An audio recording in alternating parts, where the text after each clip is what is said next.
Fala, turma aí do sexto ano, tudo bem com vocês, gente? Nós vamos falar então, principalmente hoje em filosofia, nós vamos falar sobre as leis existentes lá na polis grega, tá bom, gente? Então vamos abrir o livro na página 17, onde nós vamos ler assim, olha só que interessante, hein? Conceitos oriundos da democracia grega.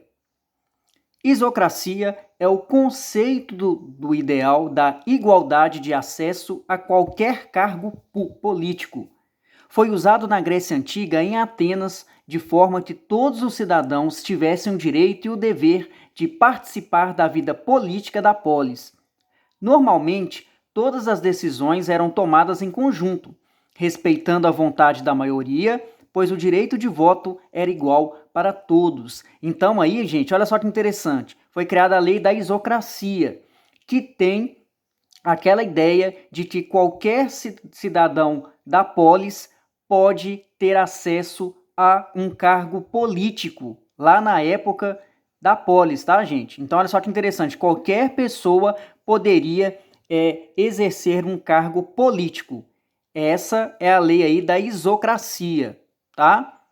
Então, aí, ó, foi usado na Grécia Antiga em Atenas de forma que todos os cidadãos tivessem o direito e o dever de participar da vida política da polis, tá? Então, olha aí, ó, mostrando que qualquer pessoa poderia ocupar um cargo político na época da polis, tá?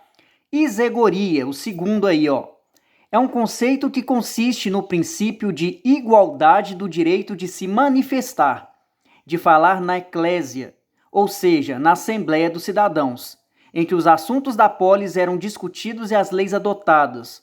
Todos os cidadãos tinham o mesmo tempo para falar, sem serem interrompidos durante seus discursos.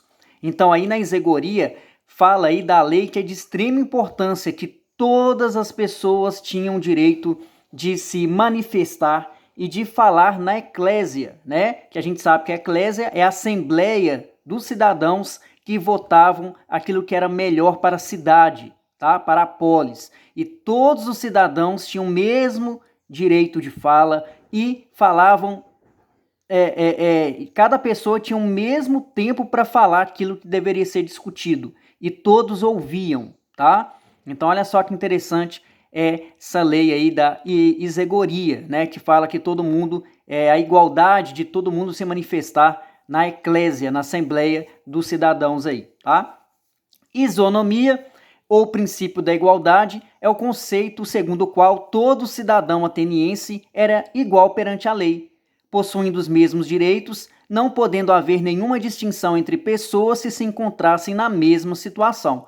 Então a isonomia aí é aquela lei que fala, né, que todos são iguais, que todos ali têm os mesmos direitos, tá? E isso já na cidade ateniense, né, lá em Atenas, isso já era uma lei importantíssima, que todas as pessoas da polis de Atenas tinham os mesmos direitos, tá? É a igualdade perante a lei, tá bom?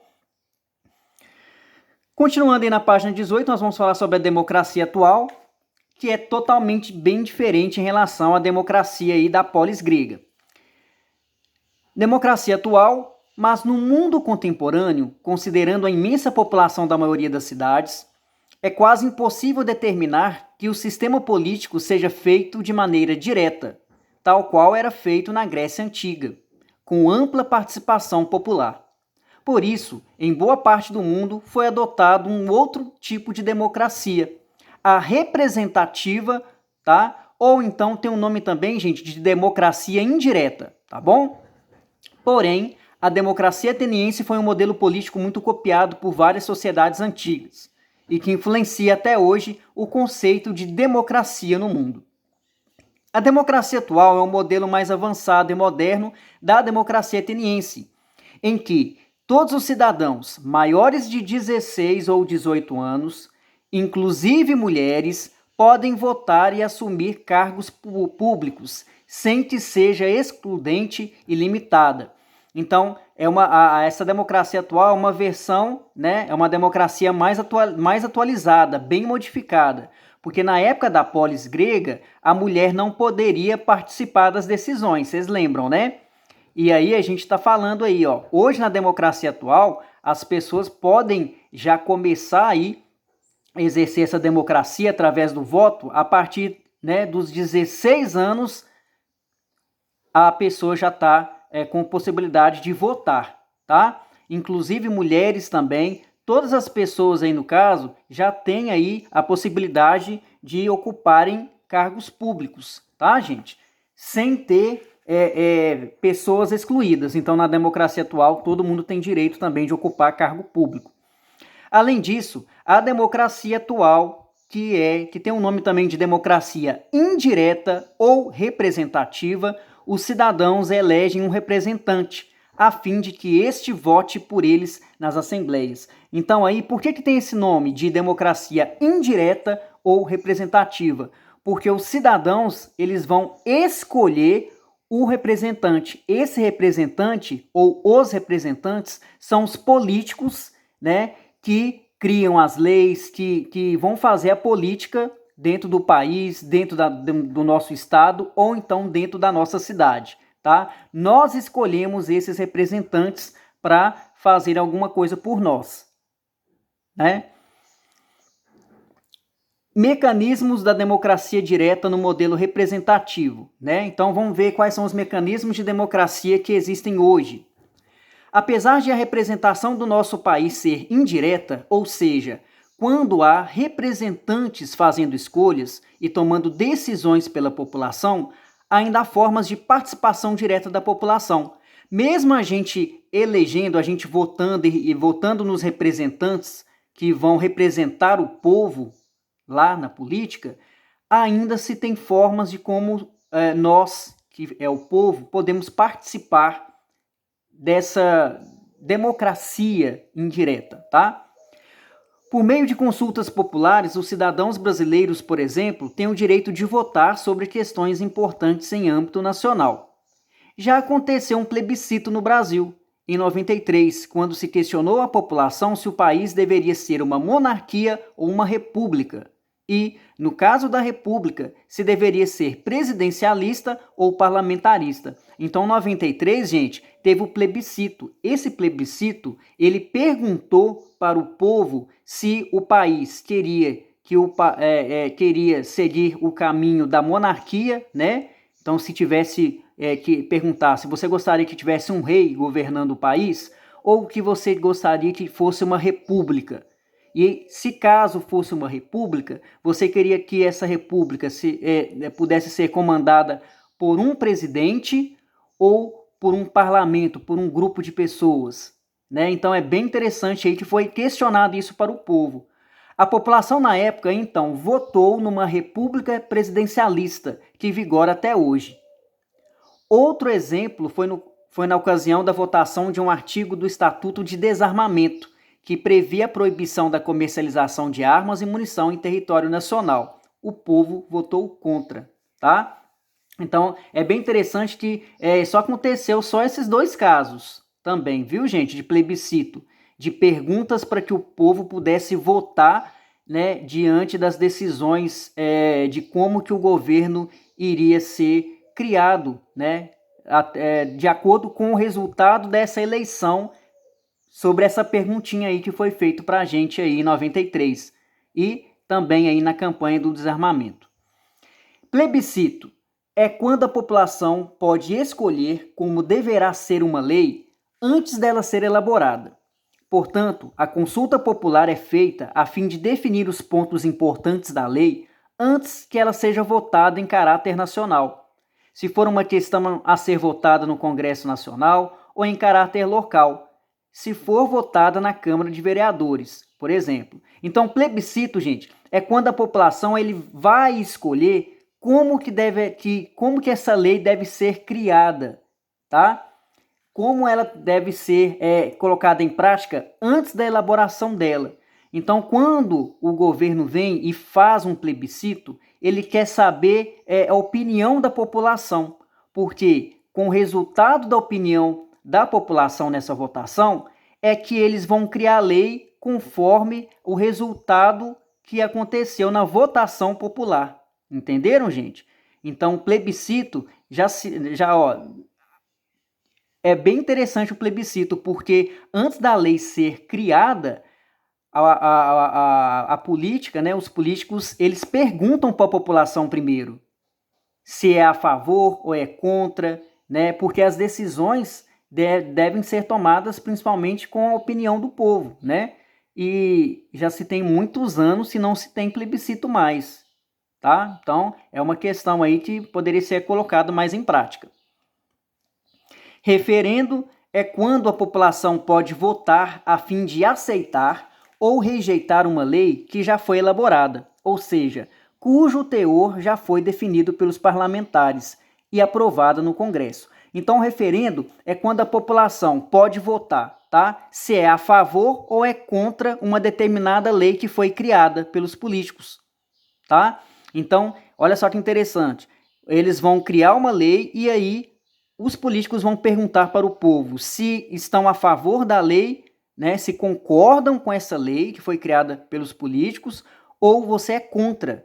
E, de acordo com o resultado dessa votação que os políticos colocam à disposição da população, né, para responder se gostaram da lei ou não gostaram, é através desse resultado é que eles vão analisar se vão dar continuidade a essa lei ou se a população não gostou, o que eu posso mudar nessa lei para que a população possa aceitar. Então, plebiscito referendo são de extrema importância. Pena que não acontece mais o plebiscito e nem um referendo, já se tem muito tempo, tá? Nessas duas formas de participação popular na política, é possível descobrir qual de fato é a vontade da população sobre questões importantes à sua realidade, à sua vida. O resultado, tanto de plebiscitos como de referendos, deve ser respeitado por todos os parlamentares, como uma questão de soberania popular. Dessa forma, o resultado dessas consultas públicas deve ser seguido, sem exceções. Então aí está falando, gente, que o resultado de uma votação popular, tanto de um plebiscito quanto de um referendo, deve ser respeitado por todos os políticos, porque, né, é uma resposta da população, se a população concorda ou não concorda com determinada lei que é criada, e o resultado tem de ser respeitado, tá? Esse tipo de consulta popular é uma forma de fazer o que a democracia direta costumava fazer dentro do novo modelo que está instalado nas sociedades atuais. É impossível consultar a opinião da população antes de tomar todas as decisões.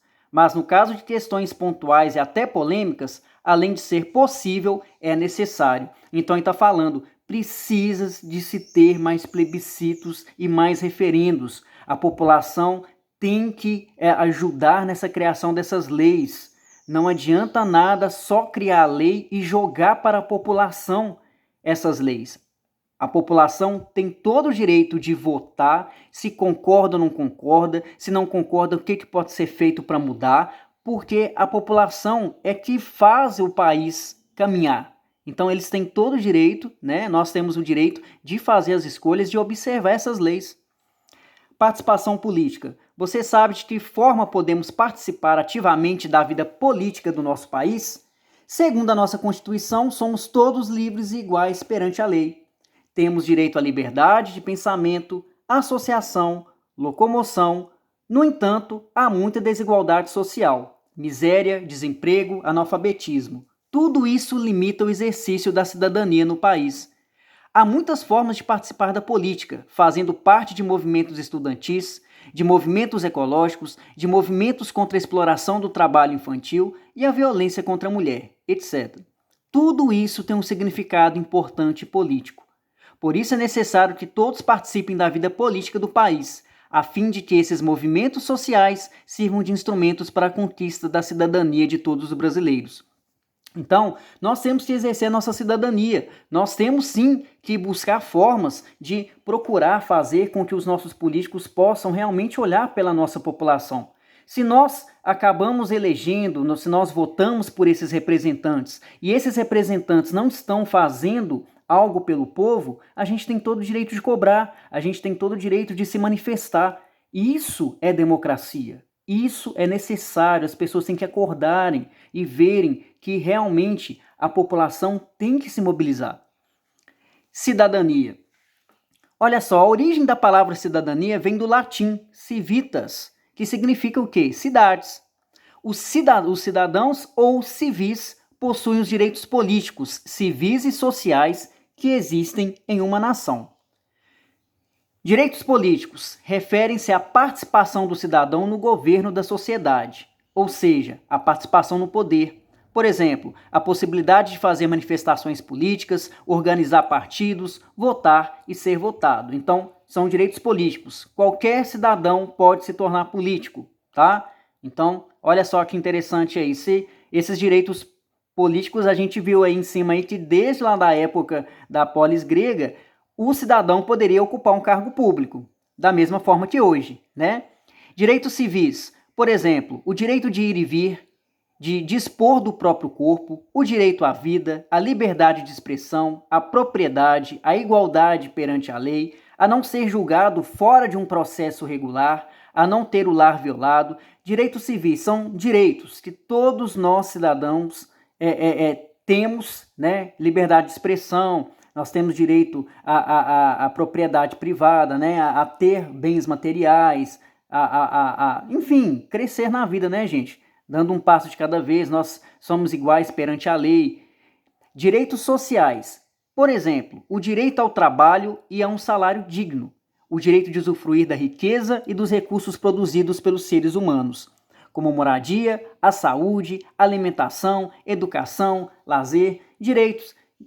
Dentro da nossa Constituição tem lá os direitos que todos nós, cidadãos brasileiros, temos que ter. Né? A gente tem direito à educação, à moradia, à lazer, à saúde. São aqueles direitos que possibilitam a vida em sociedade, tá, gente?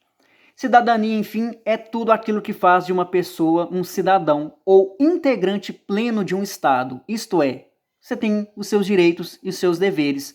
Ou seja, para que tenhamos o direito à saúde, à educação, à moradia, ao trabalho, à previdência social, ao lazer, temos o dever de cumprir as leis, eleger os governantes, pagar os impostos e de cobrar dos nossos governantes, viu, gente?